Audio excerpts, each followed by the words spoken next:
सभी का स्वागत है एक और वीडियो में। आज मैं यहाँ पर चर्चा करने वाला हूँ नीच शनिदेव की। केंद्र भाव में दशम भाव में, दशम भाव होता है केंद्र भाव का सबसे मजबूत भाव। यहाँ यदि शनिदेव नीच के हों तो जीवन में जो लंका लगती है ना, वो और कोई ग्रह लगाने की सामर्थ्य भी नहीं रखता। राहु केतु कुछ भी नहीं। तो शनिदेव को दशम में नीच का पाना आपके जीवन में एक ऐसा श्राप है जिससे आप इस जन्म तो क्या कई जन्मों तक पीछा नहीं छुड़वा सकते, यदि आपने इसे नहीं समझा, इसका उपाय नहीं किया। मैं फिर बोलता हूं मेरी वीडियो में अक्सर हमेशा कि ये जानकारी जो हमें मिलती है या मैं आपको जानकारी दे पा रहा हूं, यह देवीय कृपा है, किसी अच्छे ग्रह की महादशा का, अंतरदशा का, प्रत्यंतर व सूक्ष्म दशा का परिणाम है। तो शनिदेव की चर्चा को हम प्रारंभ करते हैं विलंब ना करते हुए। नमः शिवाय टू ऑल। पुनः आप सभी को प्रणाम। मेरा नाम अभिषेक गौतम, एस्ट्रो गुरु अभिषेक चैनल पर आप मुझे सुन रहे हैं। और यदि मेरे से जुड़ा हुआ ज्ञान आप तक पहुंचता है, आप इसे सुनते हैं और यह आपको पसंद आता है, सही लगता है, लॉजिक इसमें समझ में आता है, तो आप मुझे सुनते रहिए, मेरा अनुभव बढ़ाते रहिए, ताकि यह अनुभव मैं आप सभी को प्रदान करूं। चर्चा शुरू करते हैं शनिदेव के दशम भाव में नीच होने की। यहाँ पर एक चार्ट आपको दिख रहा होगा। यहाँ मैं आपको समझा देता हूं कि शनिदेव का दशम भाव में नीच का होना यह है। अब यह जन्म पत्रिका का दशम भाव जहां पर मेष राशि है, यानी कि शनि की वह राशि जहां शनि नीच के होते हैं, तो इस राशि में शनि नीच के होते हैं।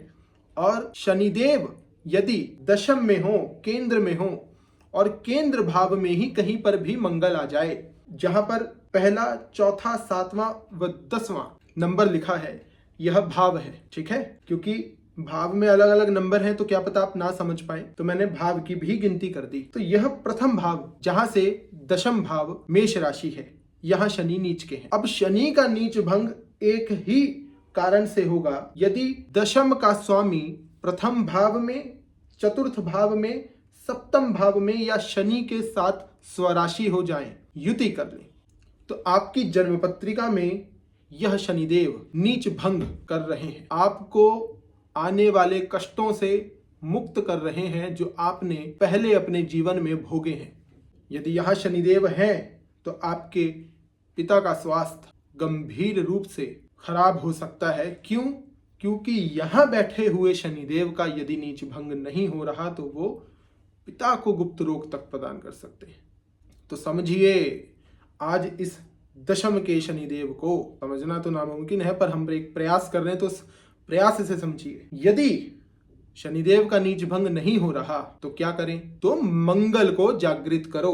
अब बताइए, यह मंगल आपकी जन्म पत्रिका में किस भाव में है? यदि तो यह मंगल शनिदेव से 3 भाव आगे हैं, यदि तो यह मंगल शनिदेव से 7 भाव आगे हैं, यदि यह मंगल शनिदेव से 10 भाव आगे हैं, तो भी शनिदेव के नीच का प्रभाव कहीं ना कहीं कम हो जाए। और शनिदेव के नीच का प्रभाव कम होगा तो हमें कैसे पता चलेगा? यदि तो आपके लेफ्ट पैर में चोट लगती आ रही है, लगती ही आ रही है, छोटी बड़ी, कई माह बाद फिर से लग गई, तो आप ये समझो कि यहाँ पर शनिदेव का जो नीच भंग है वो नहीं हुआ है। यदि यह चोट लगना बंद हो गई तो आप ये समझ लो कि मंगल देव की कृपा हो गई कि शनि का नीच भंग हुआ है और आपको कष्ट मिलना समाप्त हो गया। और यहाँ पर एक बात का विशेष ध्यान रखना कि शनिदेव जब भी आप पर क्रूर दृष्टि डालते हैं तो आपके मस्तक पर, आपकी हड्डियों पर और आपके कार्य क्षेत्र पर